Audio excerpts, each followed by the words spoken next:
pinjaman untuk membeli rumah itu kan adalah bank akan membayarkan 800 juta ke developer. Berarti kita tulis 800 juta di sini, gitu ya. Nah, DP-nya adalah 20% dari pinjaman. Jadi ini kita kali 20%. Oke, di 160 juta. Jadi present value-nya adalah yang akan dibayarkan adalah 640 juta. Sisanya nih, sisa yang harus dibayarkan oleh si orangnya. Nah, bunganya adalah 10,25%, gitu. Periodenya, kita mau ubahnya dalam bentuk bulanan.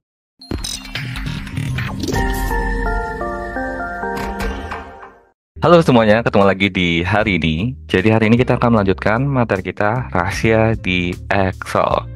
Nah, di sesi kali ini kita akan masuk ke advanced function.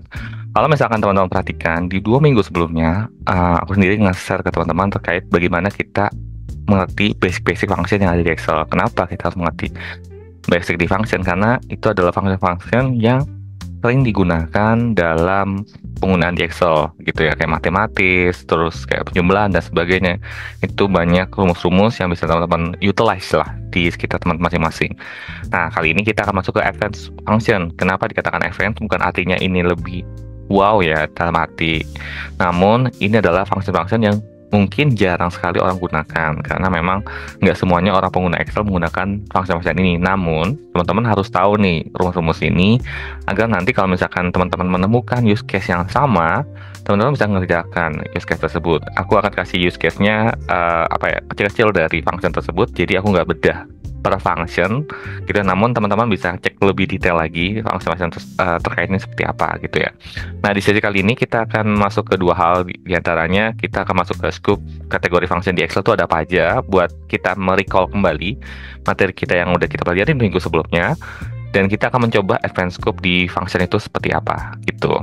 Oke, nggak usah lama-lama lagi, mari kita coba explore. Yuk, kita explore. Yuk, mari kita recall kembali materi kita di 2 minggu sebelumnya, yaitu kategori function itu kan dibagi dua, yaitu basic scope sama advanced scope. Nah, bagi teman-teman yang baru pertama kali nonton video ini, pastikan teman-teman nonton di video sebelumnya. Di video sebelumnya aku memberi highlight terkait basic scope, kategori yang perlu teman-teman pahami lebih dulu ya. Di sini ada beberapa item, ada text, date and time, math and tricks, and statistical. Jadi di situ udah aku bahas secara detail per functionnya dan teman-teman bisa utilize dari basic scope tersebut.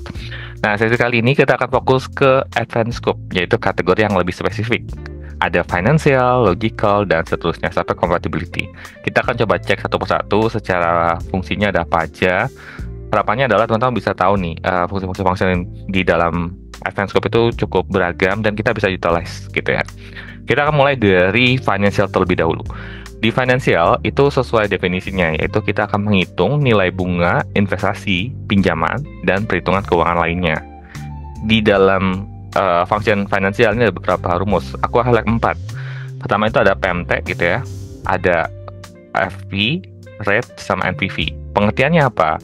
PMT itu adalah menghitung pembayaran cicilan pinjaman gitu ya. FV artinya adalah menghitung nilai masa depan investasi, future value kalau misalkan orang bilang. Rate adalah menghitung tingkat bunga. NPV adalah menghitung nilai bersih sekarang gitu ya, atau biasa disingkat net present value. Let's say ya, kita lihat implementasi sederhananya. Contoh teman-teman, mungkin sekarang kan pinjol udah banyak ya, pinjol online. Dan misalkan teman-teman let's say mau minjam pinjaman 10 juta gitu ya. Nah, makanya that's why kalau misalkan teman-teman mau minjam, pastikan literasi terkait bunganya tuh harus teman-teman pahami. Bunganya ini adalah per tahun, per hari, atau per bulan. Karena memang orang-orang terjebak nih. Kenapa pinjaman di dalam pinjaman online itu sangat sangat tinggi bunganya, karena kita nggak merhatiin bahwa bunga yang dia bagikan itu adalah bunga per hari. Kadang-kadang seperti itu. Kayak lihatnya mungkin kecil, oh cuma 0,1%, ternyata itu bunga per hari loh, lumayan kan, gitu ya. Nah, kita misalkan begini, kita mau minjem 10 juta dengan bunganya 5% per tahun selama 5 tahun atau 60 bulan gitu ya. Nah, kita bisa lihat bagaimana menghitung cicilannya. Cicilan per bulannya berapa sih kalau misalkan minjem 10 juta dengan waktu tempo 5 tahun. Kita bisa menggunakan PMT gitu ya. Di PMT ada rumusnya adalah rate, periodenya berapa, present value-nya berapa. Ini kita opsional ya, gini ya. Nah, di sini rate-nya kita kan ngambilnya mau hitung per bulanan. berarti rate-nya kita bagi 12 karena di sini rate-nya adalah per tahun. Jadi 5% dibagi 12 artinya kita dapat bunga per bulannya berapa. Nah, periodenya 60 bulan. Karena apa? Karena dalam satuan bulan gitu ya. Kalau misalkan let's say teman-teman nggak mau ubah ke dalam bentuk bulanan, persennya tetap 5%, tapi NPR-nya jadi 5 ya. Jangan jadi 60 bulan. Tapi karena tujuan kita adalah menghitung per cicilan per bulan, berarti kita harus bagi per bulan gitu ya. Nah, terus present value-nya kita ambil 10 juta. Nanti ketika teman-teman masukkan ini, nanti dia menghasilkan sebesar ini. Ya, 188.000 lah ya, cicilan untuk 10 juta gitu. Nah, dalam penggunaan rumus-rumus finansial nih, ada indicate yang perlu aku highlight. Pertama, teman-teman pastikan satuan waktunya konsisten gitu ya. Per tahun, per bulan, per hari gitu ya. Itu lebih detail lagi, teman-teman pastikan itu konsisten. Yang kedua adalah tanda negatif dan positif. Itu penting dalam fungsi keuangan. Jadi kalau misalkan negatif itu artinya uang keluar. Jadi kalau misalkan di sini pasti angkanya negatif nih. Nah, negatif artinya uang keluar, uang terdebit gitu ya. Positif uang masuk, ya uang terkredit gitu ya. Jadi itu fungsi-fungsi matematis angka ya di dalam financial itu sendiri seperti itu. Itu dari scope financial. Yang kedua adalah logical. Logical adalah membuat keputusan berdasarkan kondisi tertentu. Nah, di sini ini pakai if ya, bukan pakai PMT sebelumnya nih pakai if gitu ya. Nah, contohnya adalah jika penjualan kamu lebih dari 10 juta, maka bonus adalah 5% dari penjualan. Jika tidak, maka 2% gitu ya. Nah, logical testnya kita ambil B2 10 juta gitu ya, lebih dari 10 juta. Kalau misalkan true dikali 5%, kalau false dikali 2%. Nah, di dalam fungsi logical itu ada beberapa fungsi. Ini kalau misalkan dari sisi use case, itu ada if. If itu adalah mengevaluasi kondisi dan memberikan nilai berdasarkan kondisi tersebut. Ini yang dilakukan di sini. Jadi kita melakukan pengecekan kondisi gitu ya. And itu adalah memeriksa apakah semua kondisi benar. Or itu adalah memeriksa apakah setidaknya satu kondisi benar. Dan not membalikan nilai logika. Artinya gini, kalau misalkan output dari if-nya adalah true, not ini mau mengembalikan jadi false gitu ya. Itu begitu sebaliknya. Terus kalau misalkan N sama OR bedanya apa? Kalau N itu semua kondisi harus benar. Misalkan hari ini saya bawa tas atau enggak. Misalkan kondisinya adalah hujan, dan apakah hari ini hujan, dan apakah hari ini boleh pakai sepatu gitu ya. Nah, kalau misalkan kondisi ini terpenuhi, hujan dan harus bawa sepatu, berarti saya akan bawa tas gitu ya. True. Tapi ketika salah satu hari ini nggak hujan, tapi boleh pakai sepatu gitu, jadi saya nggak harus bawa tas. Itu kondisi N sama OR gitu ya. Jadi dia harus true dua-duanya, true kedua-keduanya. Sedangkan kalau kitanya OR itu adalah true-nya salah satu aja. Kalau misalkan hari ini hujan tapi nggak harus wajib pakai sepatu, berarti saya bisa boleh ambil pakai tas gitu ya. Begitu pun sebaliknya, kalau misalkan hari ini hujan terus nggak perlu pakai sepatu gitu, tapi saya boleh bawa tas gitu ya. True. Itu kondisi-kondisi ketika menggunakan true dan false ketika pakai and dan or gitu ya. Itu dari sisi logical. Terus dari lookup reference itu adalah menemukan data dalam table atau rentang data. Nah, teman-teman bisa cek di video pertama ini, episode pertama Excel, episode kedua sama episode ketiga. Di sini aku udah highlight fungsi lookup reference yang bisa teman-teman gunakan. Karena kalau misalkan aku bahas di hari ini lagi, karena detailnya udah di sesi-sesi di episode di atas ini, jadi teman-teman bisa cek detailnya karena pembahasannya udah cukup detail di sana gitu. Oke, itu dari lookup reference. Kita next ke engineering. Di engineering ini bagaimana membantu melakukan perhitungan ilmiah dan teknis. Ada 4 juga. Pertama itu ada convert. Convert itu adalah mengkonversi satuan pengukuran. Misalkan teman-teman menghitung dari kilometer ke sentimeter gitu, kilometer ke milimeter, kilometer ke mile gitu dan seterusnya. Itu bisa teman-teman convert. Terus habis itu delta, menguji kesamaan nilai, fungsi Kronecker delta. Kalau misalnya teman-teman pernah di teknik itu bisa menggunakan rumus ini. Terus R itu adalah fungsi kesalahan, Bessel adalah fungsi Bessel yang dimodifikasi. Contoh, kalau misalkan bagi teman-teman yang sering banget ngubah kilometer ke mil gitu ya. Nah, jika kamu mau ngubah gitu ya, jarak mobil gitu ya dalam mil sebesar 10 km, kita bisa menggunakan convert. Nah, convert masukin numbernya, terus from unitnya kilometer, to unitnya mil, itu nggak tulis mil tapi mi gitu ya. Nanti ntar dia akan to unitnya ke sini. Nah, nanti dia akan mengconvert 10 km itu berapa mil sih gitu ya. Nah, ke dalam penggunaan ini pastikan satuan yang digunakan tuh tepat dan didukung oleh Excel. Jadi teman-teman bisa cek lagi ya, satuannya ada nggak di Excel. Jadi itu bisa muncul otomatis sih sebenarnya ketika unitnya ada atau enggak. Yang kedua adalah fungsi teknik memerlukan add-ins analysis toolpath yang mungkin teman-teman perlu aktifasikan gitu ya. Nanti kita bisa diatur di optionnya gitu. Bisa teman-teman search how to use the analysis toolpath-nya ini. Nanti ntar ada settingan yang perlu teman-teman checklist seperti itu. Itu kalau misalkan dari sisi engineering. Selanjutnya kalau misalkan dari sisi cube, yaitu mengambil data dari database kubus atau model data multidimensi. Itu ada cube value, yaitu mengembalikan nilai dari kubus data. Cube member itu adalah mengambilkan anggota atau tuple dari struktur kubus gitu ya. Cube set itu menentukan set yang dihitung dalam kubus. Cube ranken member itu adalah mengembalikan anggota n peringkat dalam set itu. Nanti ini aku akan bahas terpisah karena memang harus ada konektivitas di Excel-nya, dan ini perlu settingan-settingan di awal. Jadi nanti ntar aku akan bahas terpisah. Namun catatan dari aku, kalau misalkan menggunakan cube ini, teman-teman pastikan menggunakan SQL Server Analysis Services untuk mengakses database gitu ya di Excel, dan memerlukan pemahaman terkait structure di dalam cube data itu sendiri. Dan ini biasanya umumnya digunakan untuk perusahaan-perusahaan yang datasetnya cukup besar dan kita menggunakan Excel di dalamnya. Itu bisa mengkonektinnya dengan cube itu sendiri seperti itu. Nanti kita bahas sesi terpisah ya buat kaitan ini. Yang kedua atau berikutnya itu adalah information. Nah, information ini membantu teman-teman mengetahui status atau sifat data dalam sel itu sendiri gitu ya.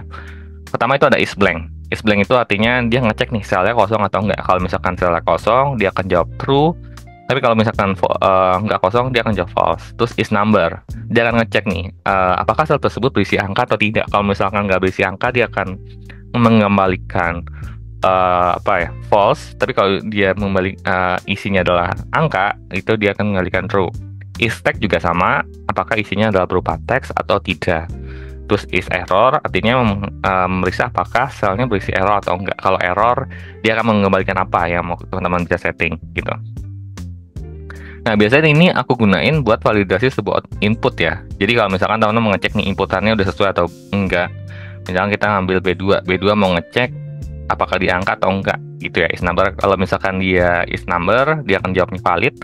Tapi kalau misalkan bukan number, dia akan tulisan masukkan angka. Itu bisa teman-teman gunakan ketika teman-teman bikin misalkan form di dalam Excel gitu ya. Itu bisa kita gunakan utilize. Nah, fungsi informasi sangat berguna untuk validasi data dan debugging dari sebuah rumus. Jadi kalau misalkan ada rumus error dan sebagainya, itu kita bisa handling. Jadi ini kayak lebih try catch-nya ya lah ya. Jadi kalau misalkan ada error di something, itu formulanya tetap jalan, tapi kita akan nge-pop up catatan gitu ya.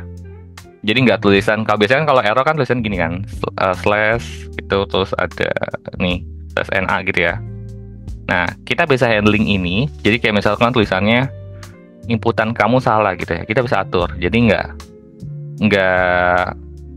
nggak cuman hashtag NA aja gitu ya. Jadi nanti ntar bisa kita atur agar kita tahu nih salahnya apa. Oh, kalau ini salahnya inputannya, jadi ntar dibenerin. Nah, kita perlu juga kombinasikan dengan fungsi logika untuk membuat validasi yang lebih kompleks. Nah, ini perlu ditambahkan, nggak cuma ini doang, tapi kita harus integrate dengan fungsi logikal yang kita pelajari di awal yang ini. Nah, ini. Jadi gunakan if di sini untuk ngecek apakah udah sesuai atau belum. Itu dari information. Selanjutnya ke web. Nah, di web itu adalah bagaimana kita berinteraksi dengan data web atau memformat data dalam HTML. Ini ada web services, itu untuk mengembalikan data dari layanan web. Filter XML itu untuk filter XML menggunakan expert gitu ya. Itu yang kalau misalkan teman-teman nonton video Python di tiap hari Rabu, itu aku bahas web scraping. Nah, ini filter XML itu hampir sama kayak kita mempelajari expert di Python. Nah, encode URL itu mengencode teks ke format URL. HTML code itu mengencode teks ke format HTML. Ini juga akan kita bahas terpisah karena compatibility dari Excel yang ada di aku di MacBook ini kurang oke ketika menggunakan web ini, makanya perlu disetting. Biasanya hanya di fungsi-fungsi di Excel 365 nih, di Excel 365 itu bisa itu. Terus kalau misalkan teman-teman menggunakan API juga bisa teman-teman gunakan, cuma perlu ada key API-nya gitu dan autentikasinya. Terus pastikan kalau misalkan teman-teman mau gunakan di Excel, izinnya diberikan agar Excel tuh bisa mengakses linknya tersebut. Dan ini membutuhkan koneksi internet, jadi kalau misalkan offline nggak bisa jalan. Nah, biasanya kalau aku gunain ini buat apa? Biasanya kalau buat ngambil kurs misalkan kurs rupiah dalam dolar gitu ya, misalkan 16.000 sekian. Nah, terus aku mau bikin kayak apa namanya dashboard investment terkait saham US, misalkan let's say kayak gitu. Nah, biasanya aku pakai fitur kursnya itu buat ngecek konversinya udah keluar berapa nih dalam rupiah. Apakah terdapat inflasi dari uangku yang ku invest dan sebagainya. Itu aku sesuaikan di situ. Seperti itu. Nah, di sesi kali ini kita akan coba menggunakan dataset yang kemarin, yang vegetable. Namun kita akan coba juga lebih detail, sebenarnya lebih menggunakan dummy dataset sih, buat kita lihat contoh-contoh implementasinya seperti apa dari yang teman-teman pelajari di Advanced Scope ini sendiri, seperti itu. Oke, nggak usah lama-lama lagi, mari kita coba lihat exercise-nya seperti apa. Yuk kita lihat. Oke, ini dataset yang kita miliki, ini datasetnya, terus information datasetnya, terus sama case-case yang mau kita selesaikan, ada case 1 sampai case 3. Kita cek dari case 1, case 2, dan case 3. Di case 1 ini kita menghitung cicilan pinjaman. Aku bacain dulu soalnya ya. Jika kamu mengajukan KPR flat di bank gitu ya, KPR tuh nggak selalu flat, ada floatingnya. Kalau misalkan teman-teman pernah melakukan pinjaman, berarti flatnya biasanya cuma 4 tahun, terus habis itu floating kan gitu ya. Cuma mungkin berapa bank tertentu yang bisa flat, cuman bunganya cukup tinggi gitu ya. Nah, contohnya let's say ini kita flat lah di sini. Terus ada seorang anak milenial ingin membeli rumah seharga 800 juta gitu ya. Mungkin rumahnya sekitaran Jakarta lah ya, gitu ya. Berapa meter. Terus dengan cicilan 15 tahun bunga flat di angka 10,25%. Ini cukup gede nih, 10,25% per tahun. Berapakah cicilan per bulan yang harus dikeluarkan jika DP minimumnya adalah 20% dari pinjaman? Oke, kita tulis dulu. Pinjamannya berapa di sini? Pinjaman untuk membeli rumah itu kan adalah bank akan membayarkan 800 juta ke developer. Nanti kita tulis 800 juta di sini, gitu ya. Nah, DP-nya adalah 20% dari pinjaman. Jadi ini kita kali 20%. Oke, di 160 juta. Jadi present value-nya adalah yang akan dibayarkan adalah 640 juta. Sisanya nih, sisa yang harus dibayarkan oleh si orangnya. Nah, bunganya adalah 10,25%, gitu. Periodenya kita mau ubahnya dalam bentuk bulanan atau per tahun.